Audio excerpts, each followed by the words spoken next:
For a roundtable discussion of this issue, listen to episode 544 of the Lantern Cast, link in the description.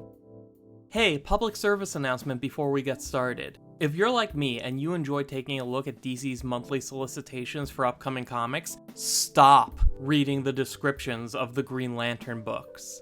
Over the last few months, the solicitations have been spoiling fairly significant plot details about both Green Lantern and Green Lantern War Journal, but now they've taken it to an absurd level.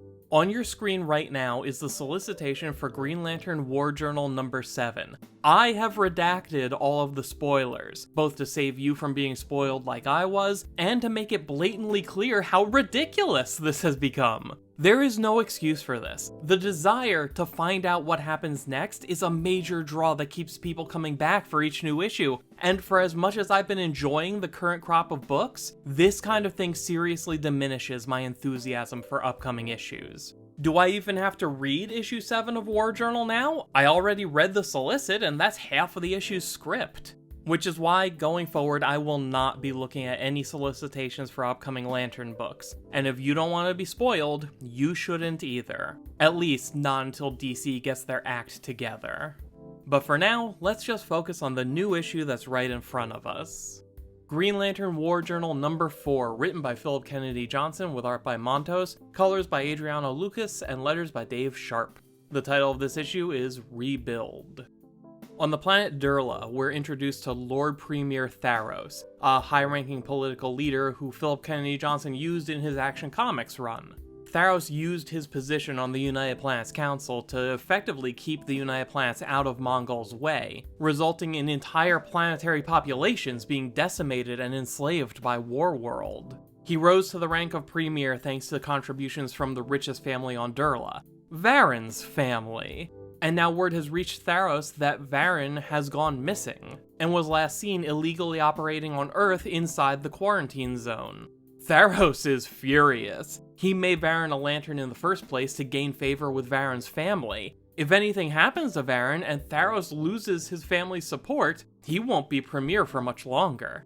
Tharos gives the order to dispatch a team of lanterns to go after Varen. Best case scenario, they find Varen alive and his family will feel indebted to Tharos. Worst case scenario, Varen is dead and they find someone else to blame.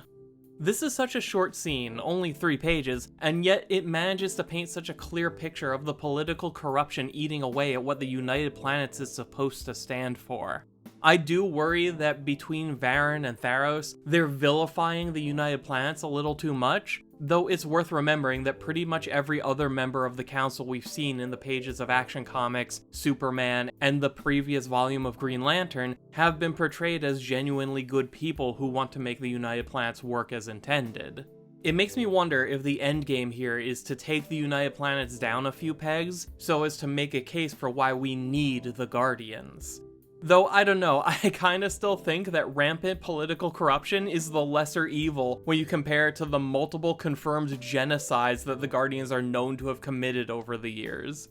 Either way, we know very little about what's going on out in space because both this book and the Hal Jordan book are about human protagonists who have each spent an indeterminate amount of time on Earth, totally cut off from the greater universe. But that might change pretty soon, because John Stewart has finally decided to get back in the game. With the help of Lantern Shepherd, John is undergoing what his multiversal counterpart calls a soul trek, where your own consciousness is projected inward and you can physically interact with the essence of your very being, as a way to heal yourself or deal with trauma. In the case of John's specific situation, this allows him to physically battle his own Radiant Dead infection like it was any other zombie horde. Shepard and Kyle are able to join John and help fight the infection. We're quickly building a list of ways in which the lanterns of Shepard's universe are different from the lanterns in the main DC universe. Last issue we learned about the space between moments and ethereal purgatory where dead Green Lanterns can continue to help you. Now we've got the concept of a soul trek, as well as John's observation that Shepard's construct animals are actually sentient and act independently. John thinks that's a pretty big deal, but Shepard says that's just normal where he comes from. It all helps to explain why Shepard has been such a jerk since he showed up in this universe. It isn't just that he's disappointed in our version of John, He's still young, and he's already mastered a lot of very advanced techniques to the point that he doesn't think of them as being anything special. And he's still inexperienced enough that he believes that's all there is to being a lantern. As Shepard sees it, a ring is a lantern's only weapon, so the way you win fights is by becoming as proficient with the ring as possible, and that's all there is to it. John disagrees. In John's experience, a ring becomes infinitely more useful when you know the exact right way to apply it to a particular situation. You need to know what your entire team is capable of, in addition to what you yourself can do. You need to know everything you can about the location you'll be fighting in, where and when the battle will take place. You need to know everything you possibly can about your enemy. When you know all that, you can make a plan, and the ring can be one piece of that plan. Unfortunately, John's big speech gets interrupted when his infection flares up. The Soul Trek was a failure, and John is out of time. John is about to turn into a Radiant Dead, and Shepard is ready to kill him before that happens. John insists that there must be another way, but Shepard is adamant that no lantern has ever survived the infection. Even the lantern's ring dies with them, disconnected from the central battery and unable to seek out another bearer. And that is music to John's ears because it means that he has something to work with. Varen lost a few limbs during the train fight, and Shepard recovered his ring, intending to destroy it later.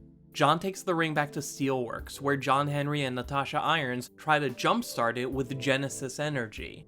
Genesis is a power source that's made of the crystallized remains of one of the old gods, and seems to be unbound by most laws of physics. It's really bizarre, but all that matters right now is that Genesis is a really powerful source of cosmic energy that they can use as a big defibrillator to get the ring going again, just as John is about to finally succumb to the Radiant Dead infection. But something unexpected happens. The instant John puts on the ring, he experiences another soul trek, but this time he's inside the essence of someone else.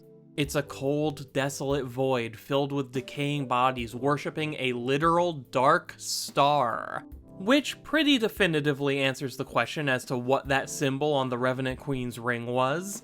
We don't learn much about this place, other than the fact that John has some connection to it, probably because he was a dark star for a while. If this story is going to give some larger-than-life cosmic mythology to the Dark Stars, I am all for it. That group never got the chance to live up to its potential. It's at this point John encounters Varen, or at least the aspect of Varen that exists in whatever this realm is, and we get an explanation of what John hoped to achieve with Varen's ring. A Green Lantern's ring is connected to them through their mind, their willpower, so when the Radiant Dead infection kills the Green Lantern, it also impacts the ring, severing the ring's connection to everyone and everything. The infection attacks everything that's part of John, meaning that he can't use his ascended powers without making the infection worse, unless he happens to find a ring that isn't connected to anything.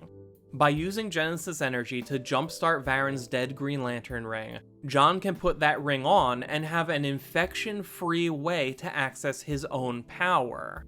John's battle against Varen seems to achieve what the earlier Soul Trek failed to do, restoring John's body and undoing the damage caused by the infection. Though it's worth noting that we don't yet know if John's infection is totally gone, or if he can even safely take that ring off without all of the symptoms coming back. Not that he wants to take the ring off. Since it used to belong to Varen, John can use it to track the Radiant Dead, so he and Shepard will know exactly where to go next. I also wonder if the ring will act as a limiter for John. He's still an ascended being, but his ring should only be able to handle the standard power output of a normal Green Lantern, so that's the level he'll be forced to operate on. It would be a pretty smart way to get around John being so powerful without actually undoing any aspect of his ascension. And hey, John has a new costume! It seems to be a slightly modified version of his normal Green Lantern costume, and it's fine, but John's has so many visual redesigns over the last few years, and to me this one is the least interesting.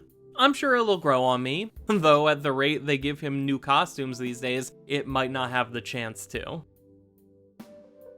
So that's it for the issue, but now I want to hear what you think. Is John still infected? Do you like his new costume? Are you excited to see this story potentially revitalize the Dark Stars? Tell me all about it in the comment section down below, and consider subscribing if you haven't already, so you can be part of the ongoing discussion as every new issue comes out. But for now, thank you for taking the time to watch. My name is Dan, we'll talk again soon.